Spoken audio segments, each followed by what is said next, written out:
How we're doing? Do say hello in the chat. There is much to talk about, I'm sure. So yeah, say hello, welcome, and enjoy tonight's stream with Hutch.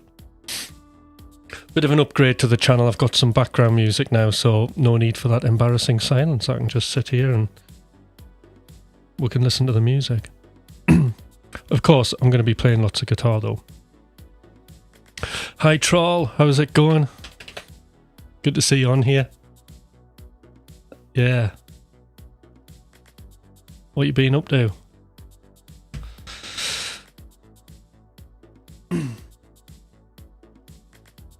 So another vertical stream. At some point I'll have to do a one where we're not vertical, it is landscape. But I'm really enjoying these because like it seems to the algorithm seems to promote me and other people kind of come on here, which is great. Doing some practicing, excellent. So me too, I've been doing plenty of practice this week. Lots of things I can't play, basically. Some chordal harmony stuff. I think I showed everybody this last week, but I've had a little bit of an obsession with the Lines Journal by Tim Miller. I think this is great. I'm not doing it day by day, I just skip all over the place with it, so I'm doing it with absolutely no discipline. But there's so much... it's just great, there's so much inspiration. I think I joked last week with this that I'd put this on the coffee table, and I did, and the missus realised, and it ended up back down here again. So I didn't get away with it. So much for the coffee table. Oh, who else have we got here?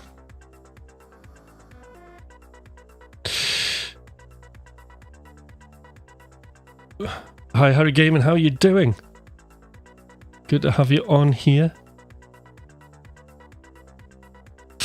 Hi Hazel, new subscriber, well done, brilliant, great to have you on here. Love the profile picture of the cat, yay, isn't it great? I love the little like squiggles and stuff on just before your name, very nice. So yeah, I'm gonna be playing some guitar in a bit.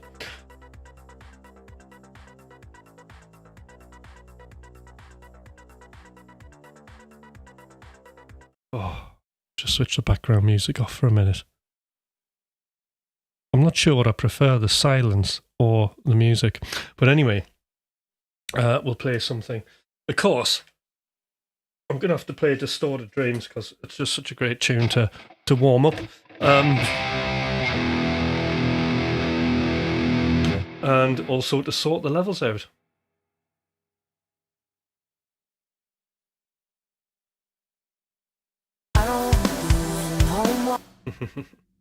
But before we start, switch that off. I don't do no more. I don't do no more.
right, Meg, how you doing?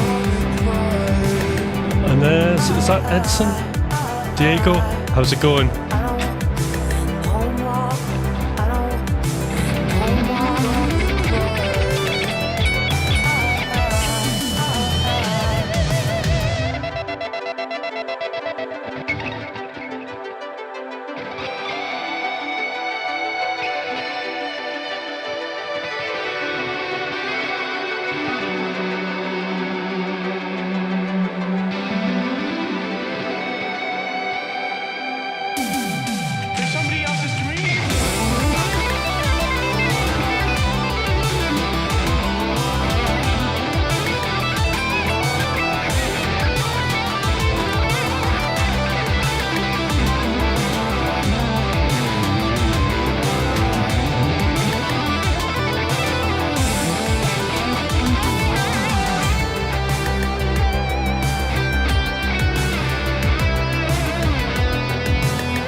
Yes. Well, that's not a bad start, is it? I think my guitar was a little bit quiet, though. Have a look. No. Yeah. All right, sounded great. Thank you, Troll. You're the sound guy this evening. All right, hold on. New subscriber, yay. And then we've got Hab. He have at boobs. Are you referring to me? Question. It's San Diego. How's it going? It's going great.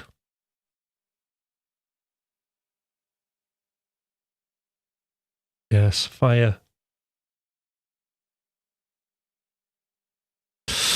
Good afternoon, Mac. Great having you on here.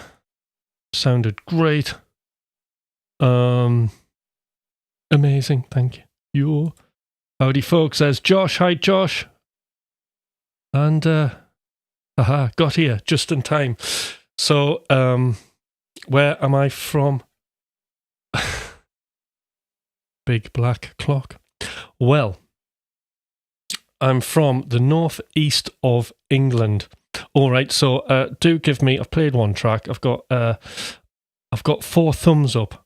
I think I'm worth a few more. So if we can have a few more likes, maybe would be great. Because it'll attract more people and it'll be a real party here. I can guarantee it.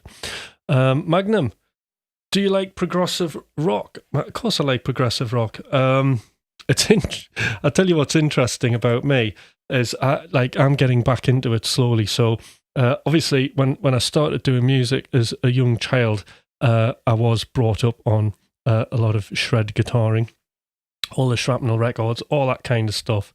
And then slowly, sort of over my career, when sort of grunge became a thing, I sort of jumped ship off the metal bandwagon and ended up very much in indie and pop for many years.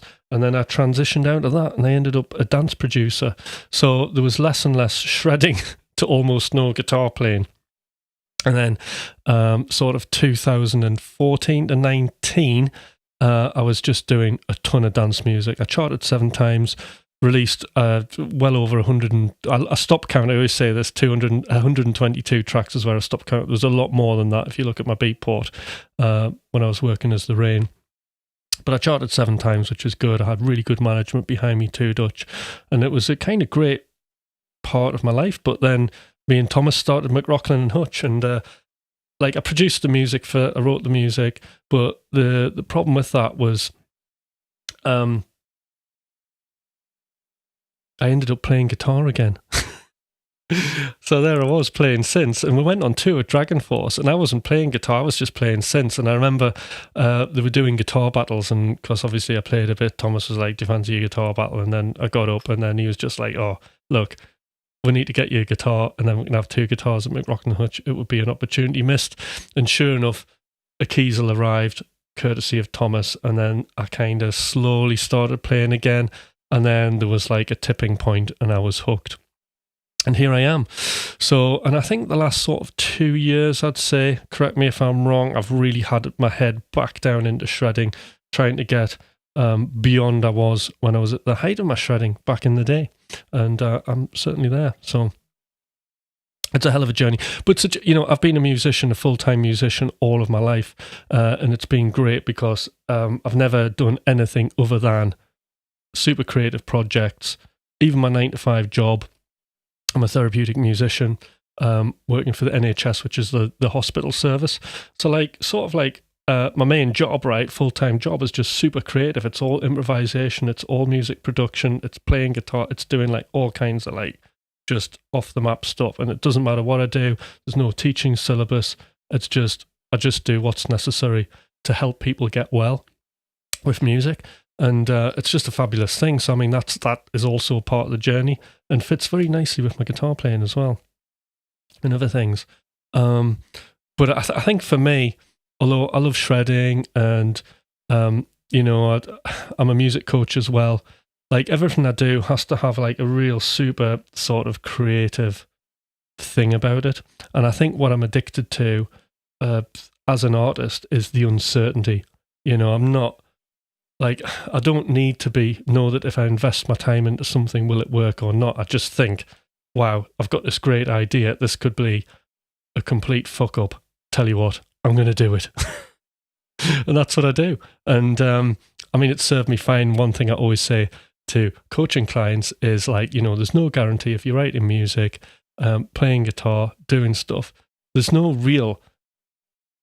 certainty, all right? But what we've got to do is we've just got to get comfortable with uncertainty. And certainly for me, from the guy who coached me, Mike Monday, that has been the best possible advice I've ever had. So do what you can to get used to uncertainty. That's it, and your life will fly. But,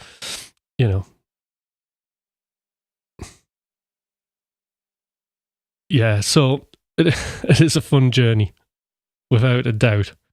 You look like the guy. You look like the guy on your short from Narnia, Mr. Tumnus. I look like. You look like the guy on your shirt. Right, let's examine this. So you think. Right. So you think. It's fast, right?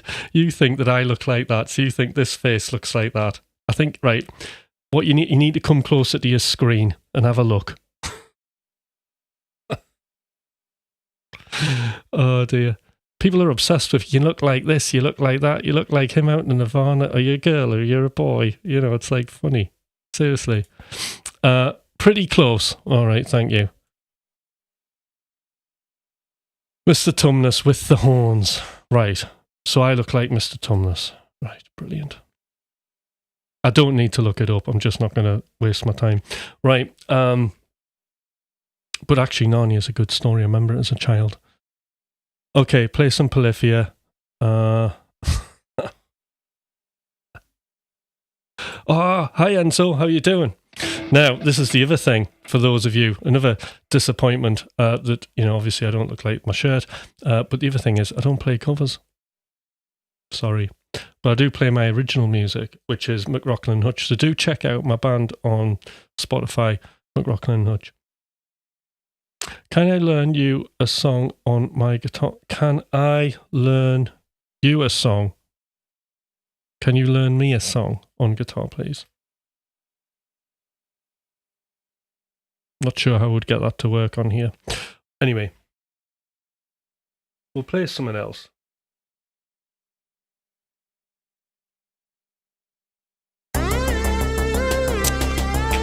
Bit of a jam track, I think, this one.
Right.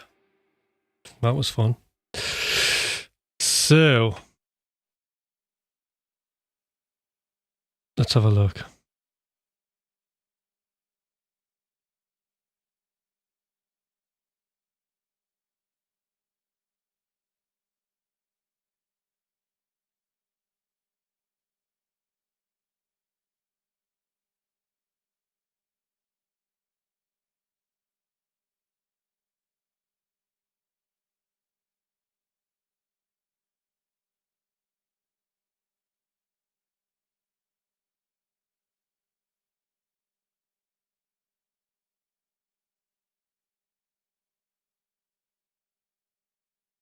Right, just checking on the chat here. Tell you what, I'll put my background tunes on. There we go. Right, let's check the chat out. Right. Can you play? No. I will smoke one for you. What was that in response? Can you smoke a cigar for me? I quit. No. I used to smoke, but that was a very, very long time ago, and I will not ever smoke again. An absolute terrible habit. And it nearly killed me stopping.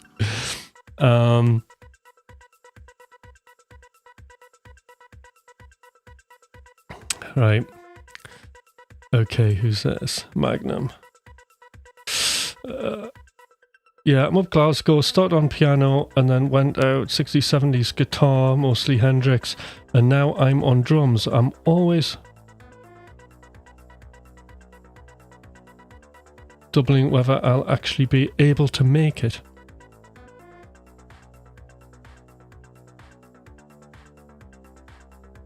Well, just got to keep going.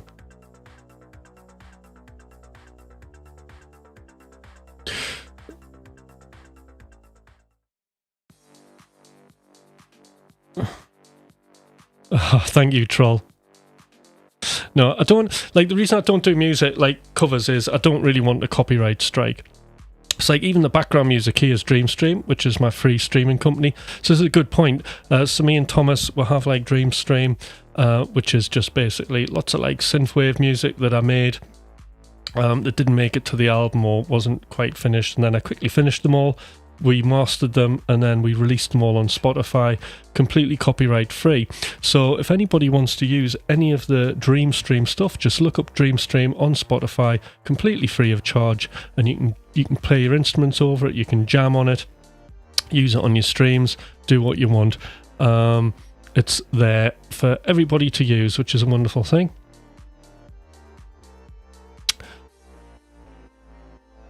Hi Gade, how you doing? Glad to have you on here. And do everybody give me a like, which would be amazing. Also subscribe. If you're not here on the channel, do subscribe. There's a lot of cool stuff that actually happens here. It's not just guitar playing, but I'll come to the other stuff in a bit because I want to catch up on the chat. Hi Tim. What helped you most in breaking out of the same scale runs, especially with coming up with original riffs? Very good question. So learning all of your positions across the fretboard. So for me, learning all 5 positions of the pentatonic scale is a great start. And another thing I'm really into is pentatonic substitution. There's a lot you can do with pentatonic scales, okay? Like, say you're playing in the natural minor. To give you a quick tip, you can double your power of your pentatonic scale. So you know 5 positions, right? We're in E minor pentatonic.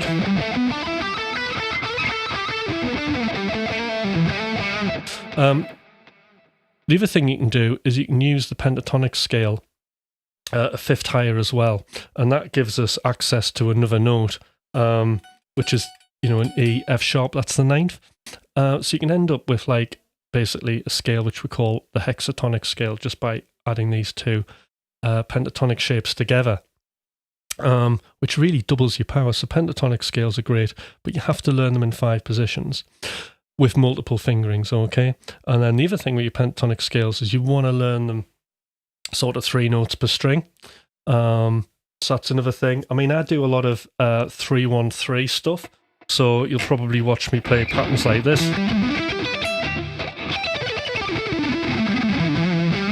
So all of that stuff's 3-1-3, or it's like just 3 notes per string, like pentatonic things. Again, you're kind of combining 2 pentatonic boxes. Then the other thing you need to do is you just need to learn your modes, okay? Now, the thing about modes is, if you know a major scale, then you know all of your modes. If you learn the major scale across the fretboard, then you have access to the major scale plus 6 other modes literally for free, because the definition of a mode is really a subset of the scale. So we have the scale and then we have a mode. So in other words, if we're in C, we'll have C major. Next step up, we'll have D, and that's over a minor chord. We have the Dorian, and it goes up and up like that. So that's how I break out of it. And then fundamentally, when you're learning all these things, right, you know, you can slave away learning 3 notes per string, learning all your positions. But what I do suggest you do is just get a backing track on in the key that you're working in and just practice your scales to that, because what you're doing is you're conditioning your ear to hear how each note sounds over the music. So what you're doing is you're just trying to get familiar with the intervals, the distance between notes, and like what works and what doesn't work. You're also learning to make music in all of the patterns that you're practicing. And a good thing is to practice soloing over a backing track in, say, a section of the fretboard you're not sure of. And it's a really fun way to do things, you know. I think people slave too much over scales, and fundamentally we're trying to make music. So for me, first thing is to make music. Having said that, back in my younger years, I did all the disciplined routine practice sessions. I did that. Most of it wasn't fun and I could have made it funner, but then there wasn't really YouTube and backing tracks available. So the other thing is I had to connect with other human beings like my band. So I suppose in one way I used to like rehearse 3 or 4 times a week, just jamming and doing stuff as well as, you know, writing. So, but you know, in this technical age, we've got the internet, Tinternet, and we can get backing tracks up. So that's a great question.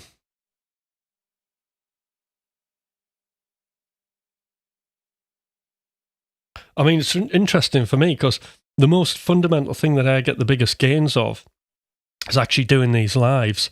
So there are certain things when I'm on a live I'm trying to focus on, and like one of the things I've noticed I do like sometimes on lives is I'll suddenly tense up, and tension in your body is like the enemy. So I have to once I remind myself, I like relax, you know.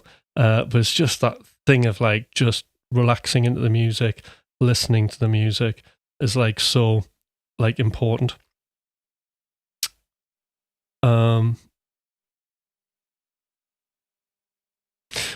One-way ticket. So again, anybody who's new on here, do subscribe. I had someone come to my house yesterday to play guitar, but was mainly into covers.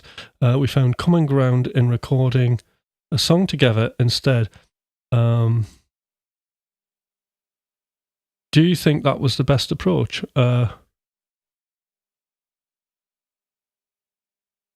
I think that's the best approach.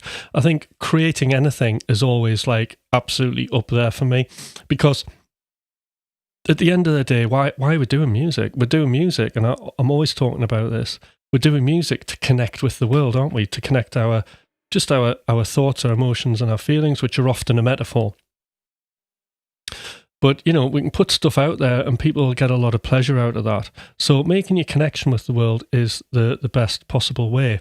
And writing music is also the best tool for learning, because once you write something and release it and it goes out into the world, there's no going back. That data is fixed. But one thing you can do is you can look at that piece of music, almost for me like a diary entry, and then you can work out what you want to do next. You can work the things out that, you know, the areas that you want to improve. One thing I don't ever get on board with is the idea of perfection. Like for me, my journey as a musician is one of mastery. Okay, so mastery, perfection, I suppose in a way, because I do like the influence of David Deutsch, the physicist, right? There is an idea objective perfection that possibly I imagine, but it is almost impossible, because to make a piece of music perfect, everybody in the whole entire world, religion, race, everything, would have to agree that that is a perfect piece of music. And in a way, I suppose it's achievable. In a way, I suppose we all think a flower is beautiful, pretty much. So maybe there is a potential of that happening, but it's so far removed, it's the horizon.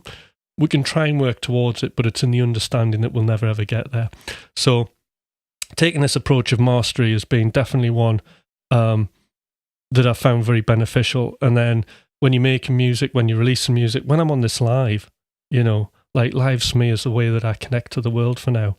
And just by doing that and watching this live back, I learn a lot about myself, the way that I talk, the way that I present. I learn a lot about how I'm playing, what I'm playing, how I can improve it, what things I need to focus on to improve. And I think it's just a great way. It's a brilliant learning tool. So this live, you know, very rarely delete them unless I do something terrible. But I just leave them there, you know. That's all I do. I leave them there because they're there for review, because it's fixed data. I can't go back. But what I can do is I can learn off it. And that's how we learn. Like everything we face with music, right? And everything that we're doing to progress, all we're doing is we're just fixing problems, you know? So problems, you know, embracing uncertainty, but also embracing problems is so important, because problems is how you create new knowledge for yourself. So all the problems that I have with my playing, whoops, he dropped it. All the problems I have with my playing, tensing up or whatever, these are all things that I'll focus on and work on. You know, it's all valuable data. I'm getting that data through watching my lives back, through what I was feeling. And that's another interesting thing about improvement, you see, because whoever said that question, it's a brilliant one. I'm now on one. But what we also got to remember is, what are we reviewing? Okay? Because there are two sets of thoughts and feelings and data that's actually happening whenever we're doing anything in the process of music. So, you know, for example, okay, the real evidence of what is actually happening on this stream is when I watch it back, because that's the fixed data. That's what happened. Okay, and there's no getting away from that. But there's another set of data, and that is my thoughts and feelings whilst I'm in the process. And these are two separate reviews, and I'm very mindful of that. So I like to do, when I'm kind of working out how to improve, I have a system which is called Wins, Problems, Opportunities. So when I finish this live, I'll start writing down, okay, what went well? Because I want to feel positive. Like sometimes when we're so into things as an artist, and we'll all experience this, you know, you could be having a bad time practicing your guitar and like, oh, I'm not getting anywhere, this feels terrible. Those thoughts and feelings are internal, but what is actually happening outside of that, what we would call the inner game? What about the outer game? That's very important, because that's the reliable data. But our thoughts and feelings are also very, very important as well. So a review of myself, wins, problems, opportunities. Wins, feel good about what you've done. You know, for example, turn up to this live playing, having a fun time, having great people on here to talk to. These are all the positives. Engaging, feeling confident on the mic. You know, these are all sort of potential wins. Problems, let's get into the problems, you know, tensed on the guitar, whatever. But then it gets exciting, because for every single problem, what I'll do is I'll try and come up with multiple solutions, and that gives you the way forward. And then suddenly you know what to do. Like now, when I come across something that I need to practice, instead of kind of worrying about and going, oh, God, that's a flaw. Oh, I knew I was crap. I get excited. I think I didn't notice that before. Because sometimes what you need to work on, you know, that problem was always there, and then you become aware of that problem. And that's what's important, you know. Those are the things that are very, very important. Those are the things that do help you progress, without a doubt.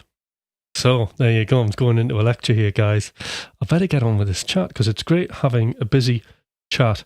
I'll tell you what, I might put it down here where I can actually see the thing. All right. If I'd break out the one-way ticket.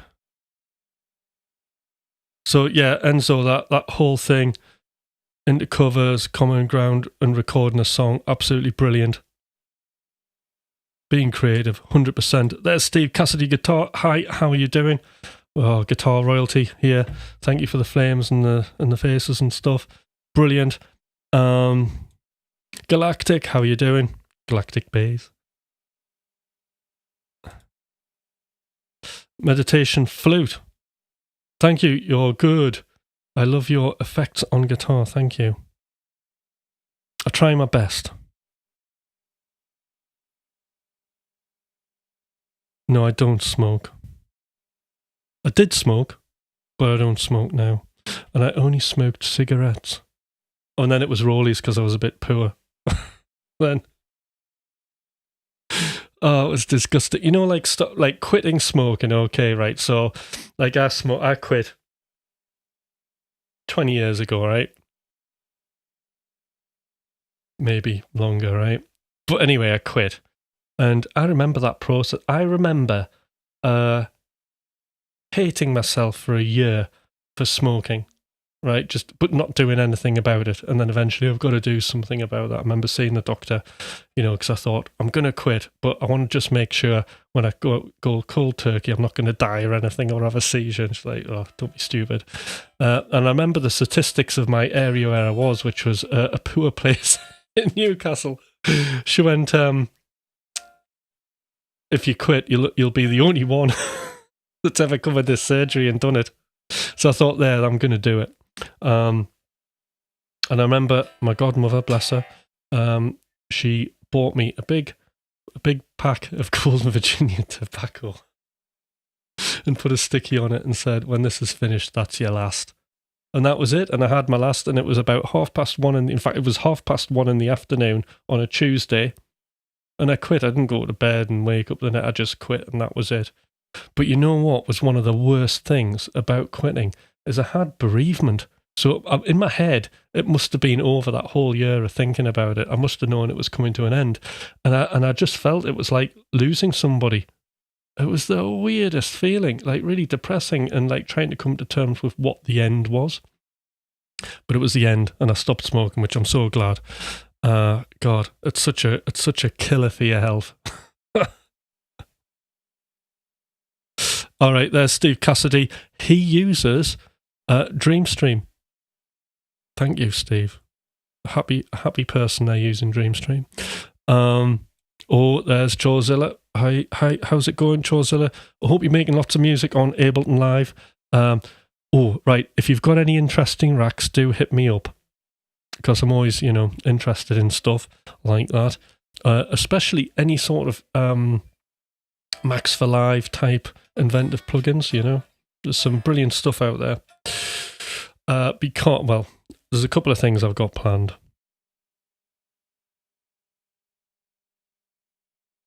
Great stuff with the DreamStream. I wasn't aware that I have to check it out. Thank you. Yeah. So DreamStream's really interesting because, you know, I'm very prolific when it comes to writing music, and I was writing tons and tons of music, and there was something like a pool of 400, it was something like 400 plus tracks, right?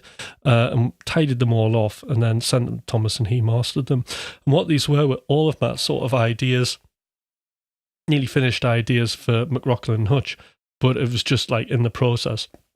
A lot of those tracks, I think people had probably watched me write on the streams as well, because at the time I wasn't playing guitar. You just watched me in the studio, a bit like deadmau5, doing stuff. Joe Satriani was an influence. I remember like school, you know, Surfing with the Alien album was like totally like amazing. I was like, wow, this is so cool. Because the thing at the time, I remember like what I thought about Joe Satriani, and I read his autobiography as well. And Joe Satriani just played, like in his own way, the best of all the players I like. There was that kind of, you know, like Satch Boogie and things like that. It had the cool Van Halen, Hot for Teacher sort of humor, and I thought like Eddie was the only person who could do that, but there was Joe doing it like, you know, 10 times over in one song. So I was hooked. You had things like Midnight, and then, you know, so yeah, I went through Joe Satriani. I learned, when I was a kid, I learned this. So Always Me, Always You, Surfing with the Alien,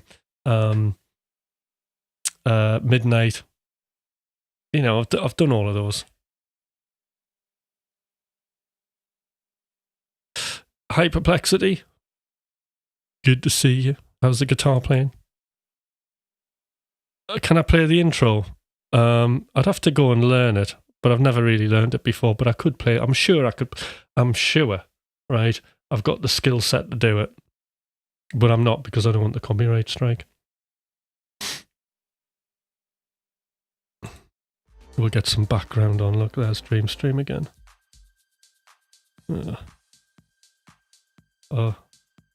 So I've wrote this trying to fuse dance music with synthwave. Anyway, Pentatonic Blues Mastery is said to be among the most melodic to make those extra notes count more when they're added in. Yep, totally agree with that, Enzo. Wise words.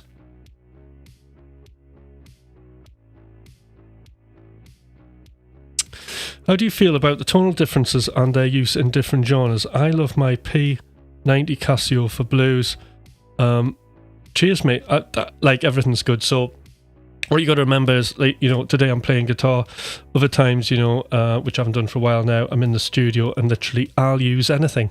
In fact, I've got the odd bit of hardware that's in my timeout box.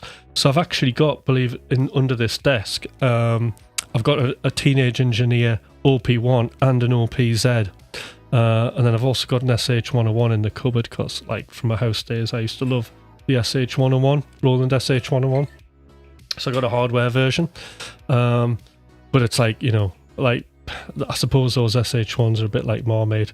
A lot of people just hate them, but if you use them and you like them, you're always in love with them. But I have, like, a load of software versions, and, you know. So I've got some favourites. I mean, I love the Juno 106, and I love the SH101 just in the software version. Just the TAL stuff are excellent. But then, you know, Serum's good as well for, like, all the stuff that's not, like, subtractive analog stuff, and, like, I'm wanting something with a touch of FM. Then I get that from sort of Serum and my main go-tos. I have a ton of other plugins, but when I'm making music, I tend to not preset surf. I mean, I'll have to do a live where I'm making music. I don't preset surf. I make the patch there and then, so I tend to go for these simple slider type synths, because I can just make the music. I can make it happen there and then. When you think about it, if you can use the synth effectively in a musical way, you can just make the patch, you know, because you can imagine what the sound is. Is it a bright sound? Is it a dull sound? Well, there's the filter. Is it a long sound or is it a short sound? Is it a hollow sound? Is it a sharp sound? So you can ask yourself these questions and kind of make it happen. But it's all in response to the music that you're listening to. But I don't want to waffle on too much. So I hope that sort of answers that question, Robert. And it's, you know, great having you on here. Do subscribe. If there's anybody here, and you're not subscribed, please subscribe to the channel. I'll explain why in a minute. I'm a new subscriber. Yay. Kiang. I'm dyslexic, so I might have said your name wrong, so I have to apologise in advance. But it's absolutely wonderful having you on here, and I'm hoping you'll get lots of value out of this channel. So here I am playing guitar, entertaining, going through the chat, and you're keeping me busy, which I really, really appreciate, okay? But there are other things going on. So on a Monday morning, except not this Monday morning because it was on the Tuesday, because it was bank holiday here in the UK, so I wanted to lie in. But on a Tuesday morning here in the UK, 6 o'clock, I stream in the morning. But the Monday is always in concrete. That Monday session's always going to happen. And on that Monday, it's all about music coaching. So if anybody's out there and you're wondering how to get better at your instrument, how to make tons and tons of music, how to get started, but you're fighting procrastination, you're struggling because you don't have enough time, you're struggling because you don't know where to start, then this Monday session is very, very important. So I'm kind of running it like a rotating course. Now, it doesn't matter which point you start, okay? But it's going to run in a cycle, I think, of about a year. That's what I've planned for. And for the next sort of 7 months, we're doing what is called the conditions of success, okay? Now, because of YouTube, and there's so many tutorials out there all about skills, right? Everything's about, if you're not doing this, you're doing it wrong. Or if you want to learn something, you can kind of get that knowledge and it's either right or wrong. It's difficult to get valuable sources of information. But either way, we're all really obsessed with skills, and that can lead to us being skill obsessed and not actually finishing any music and releasing it or doing live streams or whatever, because we feel that we have to learn these things and be great at them before we actually make any connection with the world. And that's just not true. So what we're focusing on very briefly is what I call conditions of success.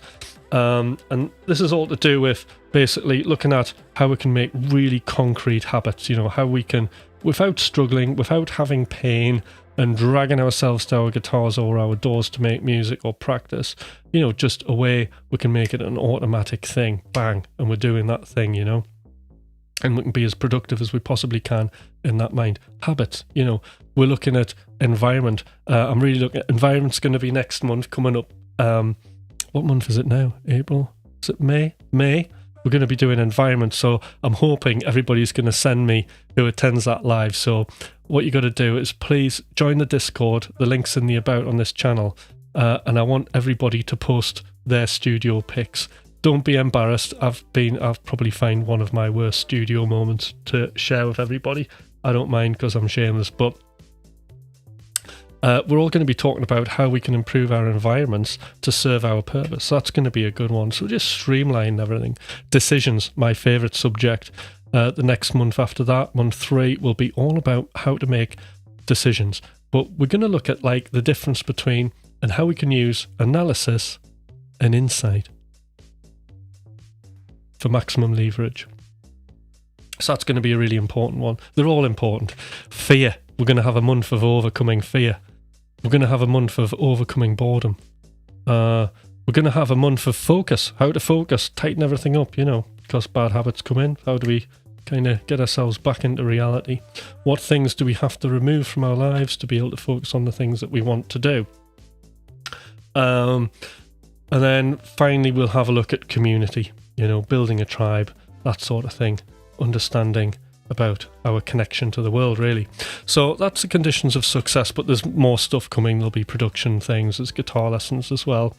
So I do usually once a week, whatever I'm practicing or whatever I'm interested in, unless somebody requests something I think, oh, this is really good, then I'll do some sort of guitar lesson exploration thing on that. So people have been really enjoying that.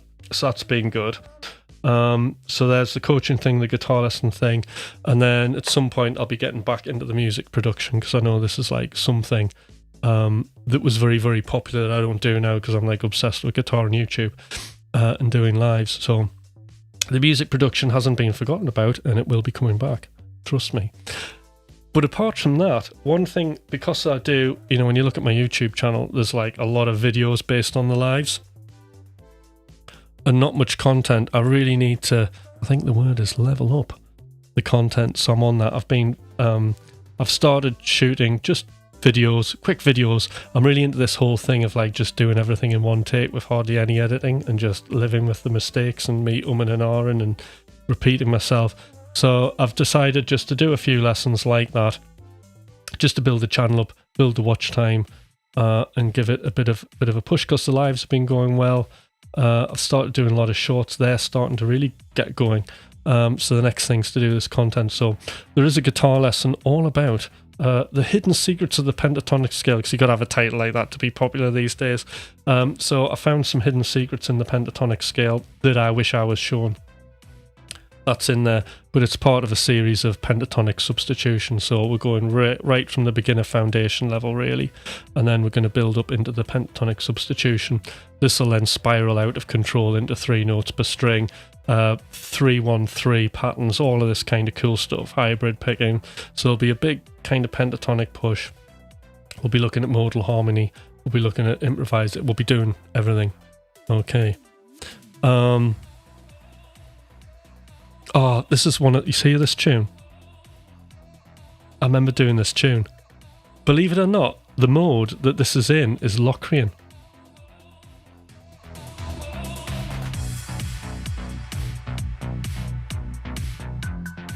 I thought that's weird.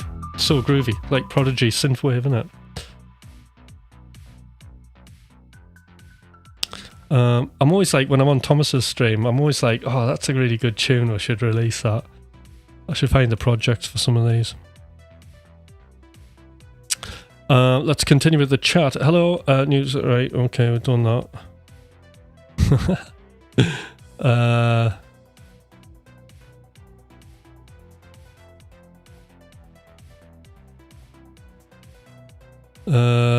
DoorDashers are the untouchables of society. I'll take your word from it. Play Ghost. No. Your voice is ASRM. Thank you. Now, people have been saying this quite a lot. People have had me on in the background. There's a guy I know doing a PhD, right? And he puts me on. He's not in, like, well, he likes listening to a bit of shred, but he's just into the voice, like listening to the voice whilst he's doing his PhD. He finds it like calms his nerves. So that's really good. I don't mind that at all.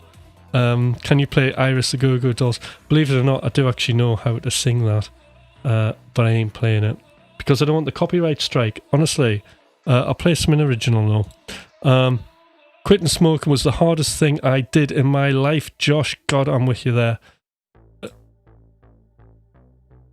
Alright, I've always got time to talk to you, Chozilla. Right, we'll talk about racks. I want to make a few to sell. I got some cool ideas. Quitting drinking was way easier. See, I don't drink either. You know, I had, well, she's 17 now. I've got a 17-year-old daughter, teenage. I mean, she always looks like a baby to me. But seriously, like the hangovers and children, that's like, it broke my back. I just thought, I can't do this. Something has to go. So the child obviously had to stay, so the alcohol went. And thank God, because honestly, I have time for everything now.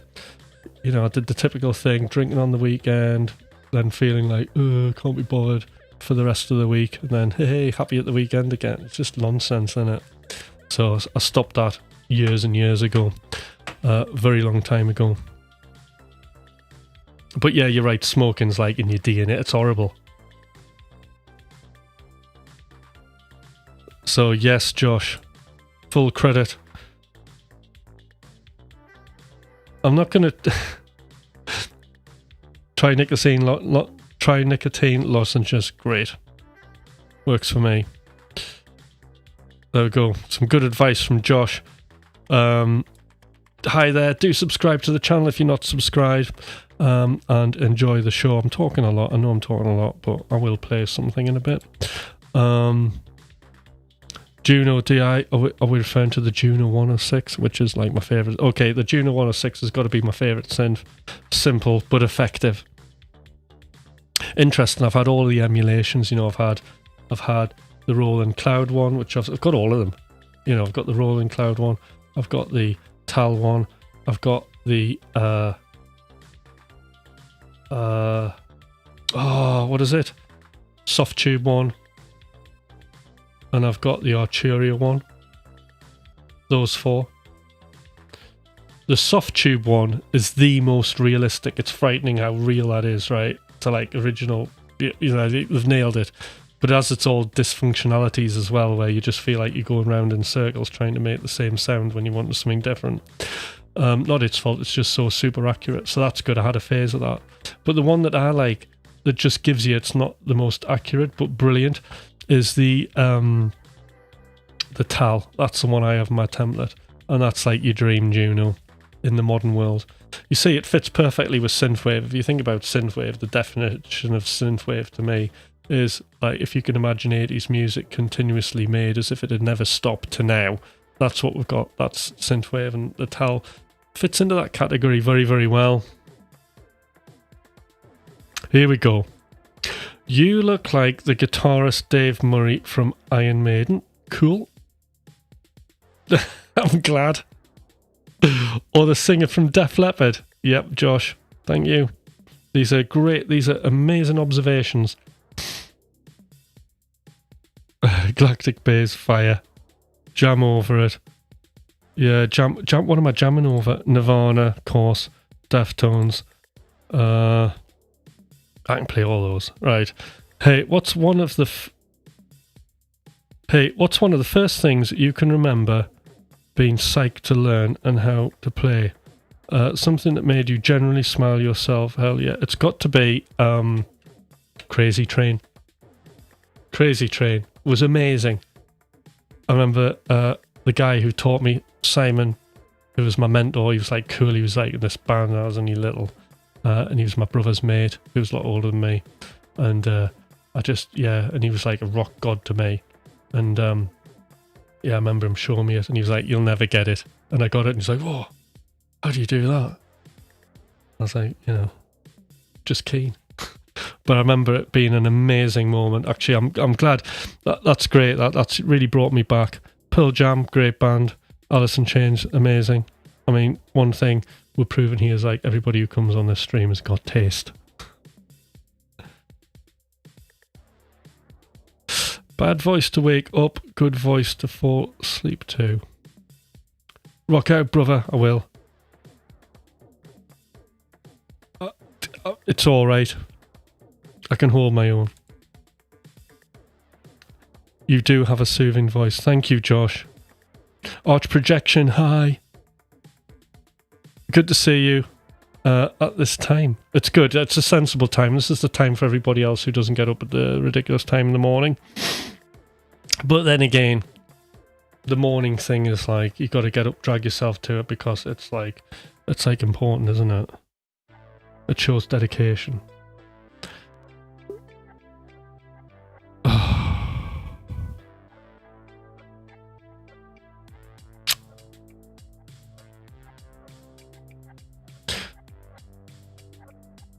Serpico, in response to this, right, I accept I look a bit like Kirk Oane, but in response to the song that you wanted me to sing, can you read minds? That's the answer. Right. Yeah, the Arch Projection, the guitar competition challenge was brilliant, wasn't it? I thoroughly enjoyed that. It was great, and the people who won it thoroughly, they were all brilliant. And it was a tough decision. It was really tough. But actually, me and Thomas were pretty much, we were aligned.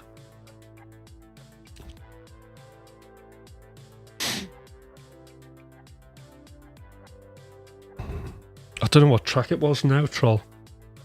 Because that would have been a good one. Because I can't remember any of the names. So soothing voice. Ban the sex offender registry.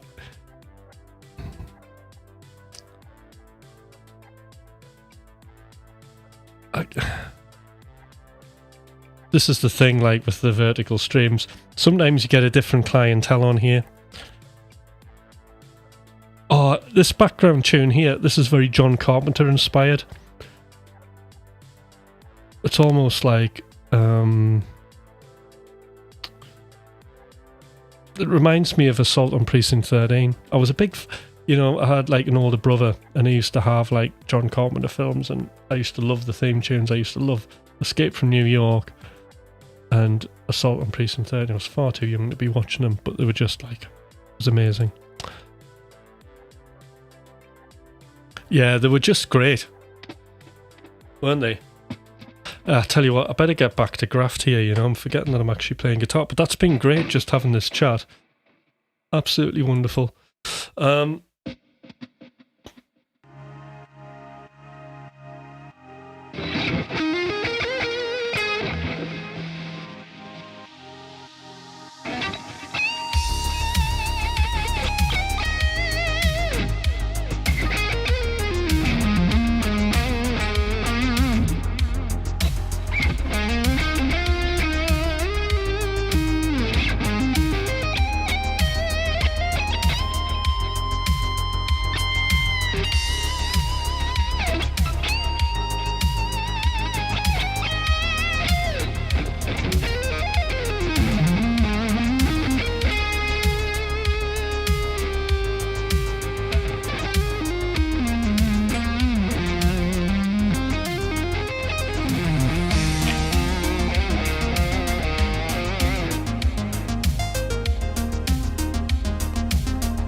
I love that tune. It's great, isn't it?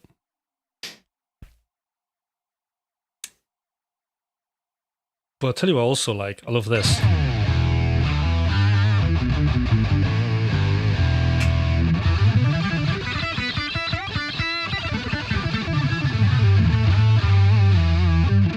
The guitar bass preset. Very cool.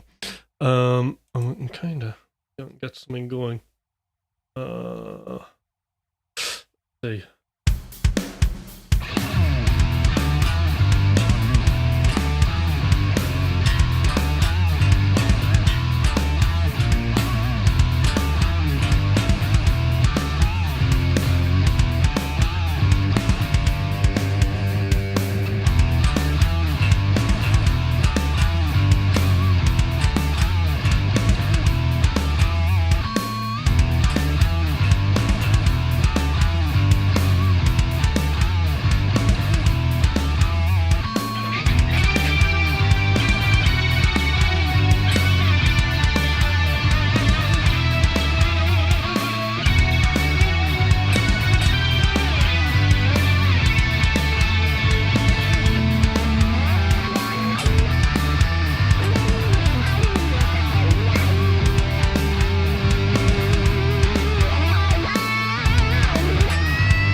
There we go. Just yeah, these are the songs my band with Thomas that we play. So you'll have to check out because like I'm just playing on my own, but if you listen to Riding Out, that's all pretty much Thomas. Because at the time I was producing, writing the tracks, he was playing guitar on it, and then later on it's sort of more both of us kind of playing it on the album. Oh, there he is! Look, there's Thomas. Speak of the devil, or the angel. Oh, there's Sean as well. Look. So yes, Thomas. Good to see you here. So do check out Dreamsteam and McRocklin Hutch, and we're writing a third album. One of the tracks is actually the one that was the guitar challenge, and what an amazing experience that was, honestly. There's Sean. Now Sean's got amazing legato technique.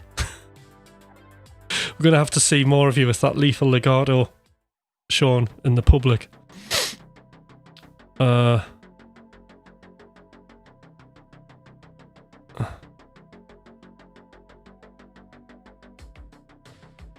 You look like you. I would agree with that.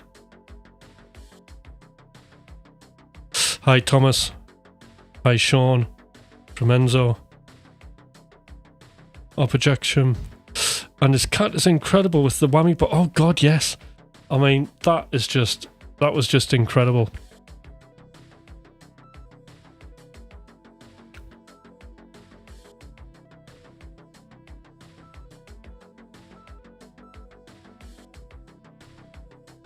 It was a crappy legato picking hybrid, but thank you. No, it was great, Sean, because it's all coming together.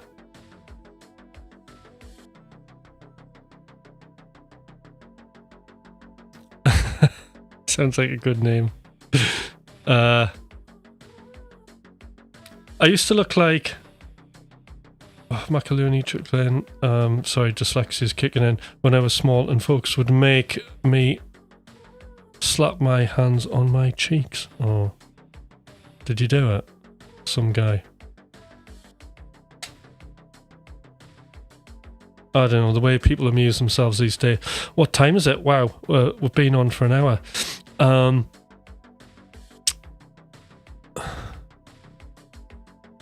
Lethal legato, I like it. Like lethal weapon. Lethal legato. That's good. I'm gonna make a note of that. That's the lesson I'll do for the school, Thomas. How about that? Lethal legato.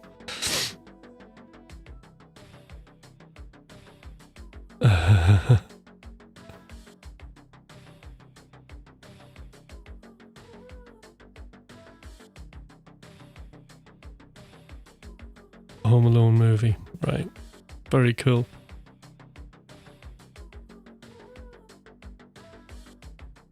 This track's got a sexy voice on it.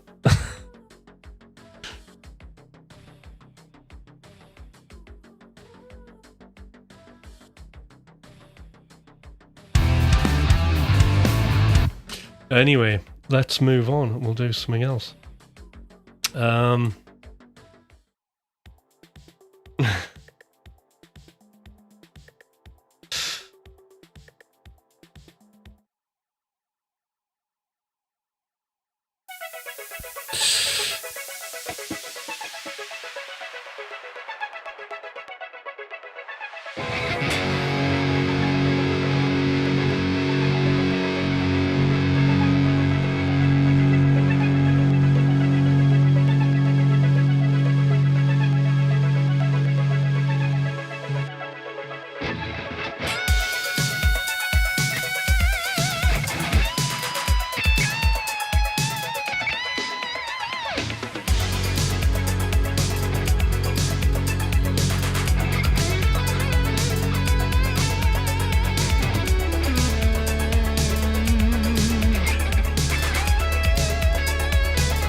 love that song. Absolutely marvellous. Right, I'm going to finish this coffee. I might have a non-alcoholic beer because I'm so rock and roll. And I'll catch up on the chat.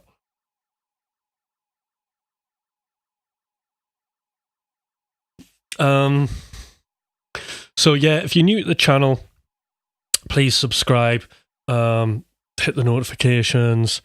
Some likes would be amazing. I've got 25, which is absolutely wonderful. It's like Trump hands, aren't they? Don't know where that came from. Anyway, but yeah, I mean, if you like what's sort of happening, the chats we're having, the jams, all that kind of stuff, this is happening every Wednesday for as far as I can see. And also there's the morning live sessions as well to look forward to, and content coming up. It's a funny word, that, content. But there's lots of sort of cool guitar lesson stuff, coaching things coming up on the main bit on my YouTube page. Right, let's have a look. What's going on here?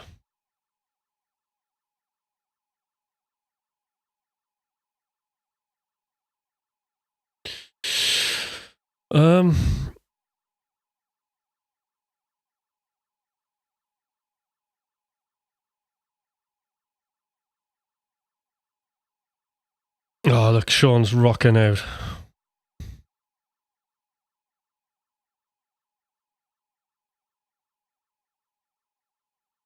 That's low-key fire.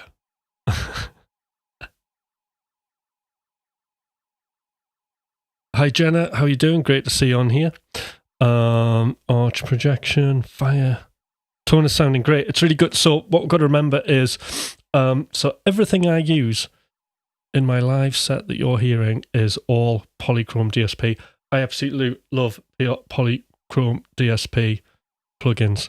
Got to check them out. So my main amp of choice, everything you've just heard on that last track, that's all Nunchuck, which is just an amazing amp. Virtual amp software, absolutely incredible, and it's my 100% go-to. And since using that, I've just noticed, like, everybody says, "Oh, what a great tone you got! It's excellent. It's, you know, beyond anything else." I mean, the thing with Neural DSP as well is I literally have zero tolerance for latency on my plugins, and they're plugins, right? Apart from being amazingly musical when you're playing them and just feel great, like the feel is important, isn't it? And I've got that feel of like analog warmth, and it feels dynamic when I'm playing. I don't really get that with like most sort of software stuff, but part of that is like the low latency as well. It's super responsive. It's got the lowest latency against any plugin. How they've done it, it's incredible. But you need to kind of check them out because it's amazing. But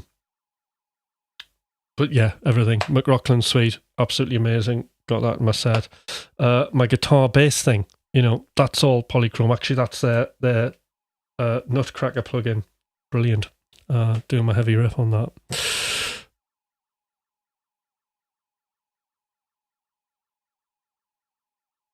If there's anything I love, it's laying guitar with synths. Yeah, it's good, isn't it? I never used to like it, but I like it now. Yeah. It doesn't sound really cheesy to me, but it used to. Like if you'd said layering a guitar, you know, like when you're doing a lead, when I'm doubling up the lead with no sleep, I would detest that.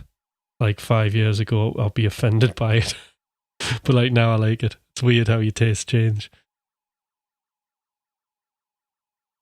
Nice playing. Thank you. Kiss of Judas. You're referring to It Bites. Francis Dunnery, very good player. Do you sing?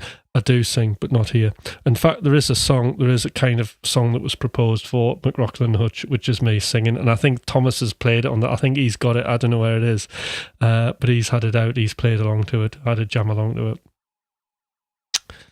It was one of my dance tracks, and it was me singing the hook on it. The track was called Love is a Rainbow. I've got quite an indie voice.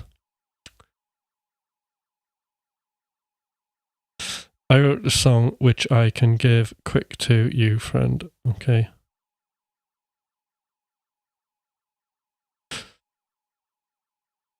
The vibes of this song just make me want to dive with the windows down. Oh, drive with the windows down.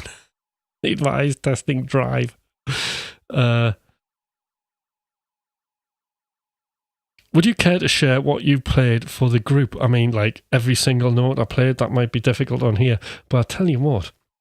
I did think about doing maybe on the school or something like that, or a bit on my YouTube channel. I did think of doing, you know, your typical REH instructional video, my sort of go-to licks. Doing something about that. Could be good.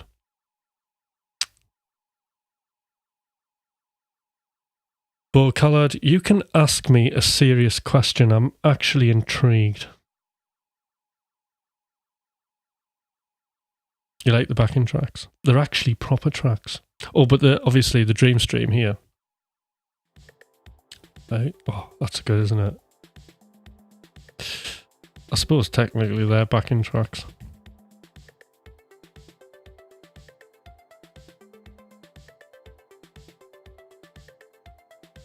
Polychrome DSP is all I use these days. I knew that tone had to be nunchuck. Absolutely. It's so good, it's amazing, it's legal. That's how good it is. It's only a matter of time before hardware pedal for Polychrome becomes a thing. I mean, that would be an amazing thing, wouldn't it?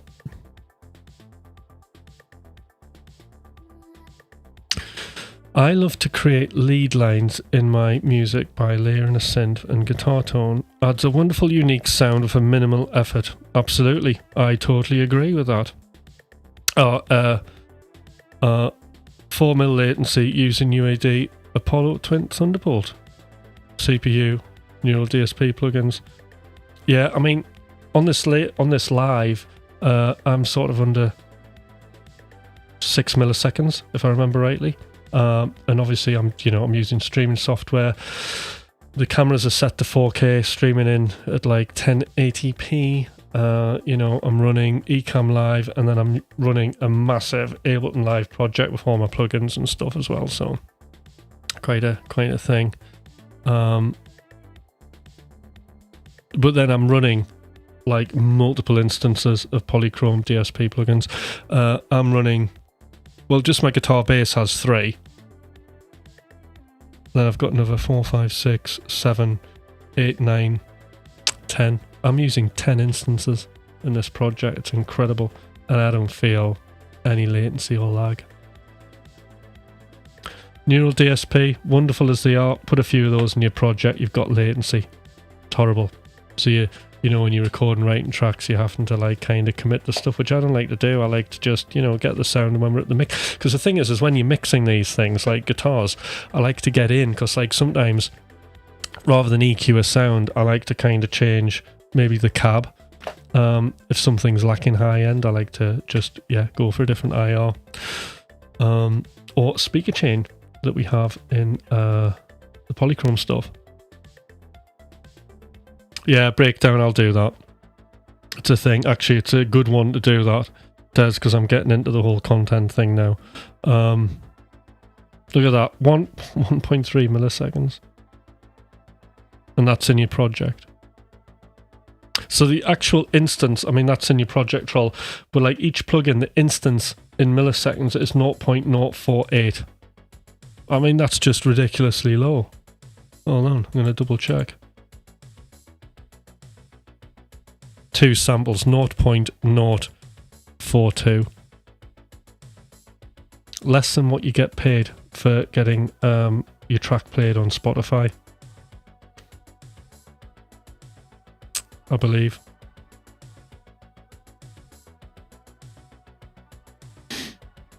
Yes, that's an M4 MacBook you're using as a monster and single. Yeah, it's well good, really good.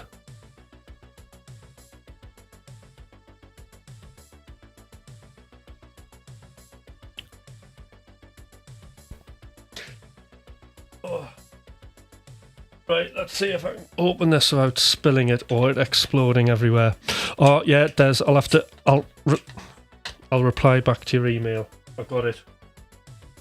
I just need to check if I think I'm free on Sunday. Should be fine. Be nice to have a catch up. God, what a session has been. You know, I've only played about 3 tracks and it's all been talking, which has been absolutely wonderful. No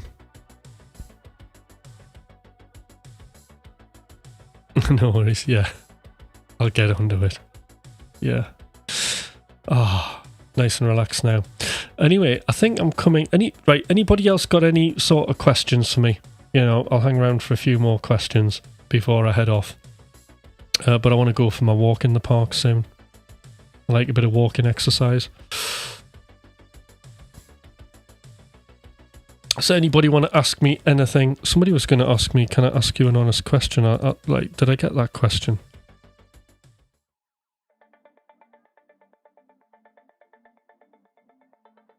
Could be good.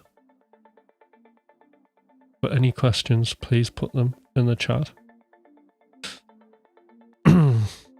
Talk about anything you want. Guitars, music, production, the top I'm wearing, the beer I'm drinking, the hairdresser I got.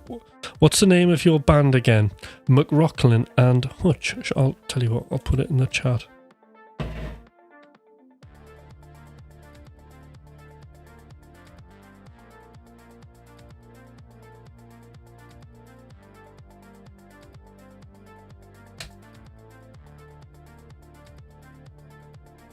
There we go.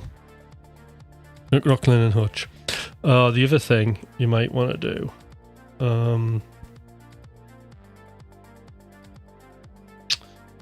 Is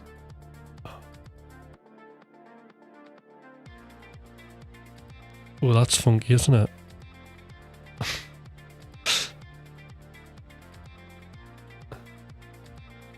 Alright, so I've got a link here. So this is my Patreon. So do join me on Patreon now. There's a couple of paid options. For the free one, there's like the 3 dots in the top, dyslexia, left and right. In the right, 3 dots at the top. There you can join for free and you don't have to pay. If you want to support the channel, because there's a lot of cool coaching educational stuff happening in the morning sessions, and you want to support that, then you can do for $4 per month, which I thought was quite a reasonable price. So if you want to financially support this channel, then you can do that. There is one other option, which is the monthly one-to-one coaching option. But if you don't want to do that and you just want to talk to me directly and book in a coaching session or a guitar lesson or join a coaching group, which is also in the description, then do send me an email. Now the email is in the description.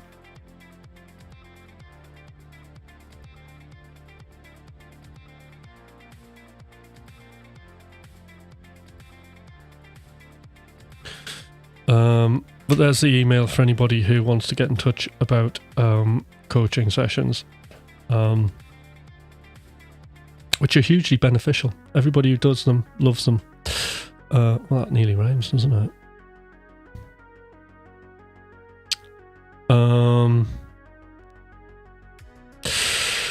What is the fast thinking or playing exercise that can help you get into flow state more quickly? I've been in a funk today. Right, well, I've got loads of those. And you know what? I'm going to have to go now, Enzo. But there is going to be a stream very soon.